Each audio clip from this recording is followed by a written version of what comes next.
ನಮಸ್ಕಾರ ಎಲ್ರಿಗೂ. ನಮ್ಮ ಹೆಣ್ಮಕ್ಳಿಗೆ ಅವ್ರು ಅಲಂಕಾರ ಮಾಡ್ಕೊಳ್ಳೋದ್ರ ಜೊತೆಗೆ ಮನೆ ಅಲಂಕಾರ ಮಾಡೋದು, ದೇವ್ರ ಅಲಂಕಾರ ಮಾಡೋದು ಅಂದರೆ ಬಹಳ ಖುಷಿ ಕೊಡೋವಂಥ ಕೆಲಸ ಆಗಿರುತ್ತೆ.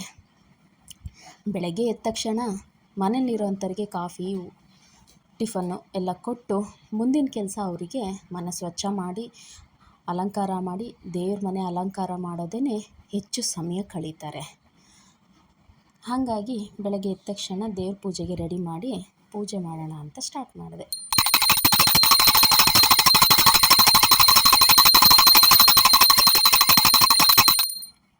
ದೇವರೇ ಎಲ್ರಿಗೂ ಒಳ್ಳೇದು ಮಾಡಿ ಆಯಸ್ಸು ಆರೋಗ್ಯ ಕೊಡಪ್ಪ ಅಂತ ಪೂಜೆ ಮಾಡಿ ನೆಕ್ಸ್ಟ್ ನಾನು ಮುಂದಿನ ಕೆಲಸ ನಾನು ಊರಿಂದ ಬೆಣ್ಣೆ ತೊಗೊಂಡು ಬಂದಿದ್ದೆ. ನಮ್ಮ ಊರ ಕಡೆ ತುಂಬ ಚೆನ್ನಾಗಿರೋ ಬೆಣ್ಣೆ ಸಿಗುತ್ತೆ.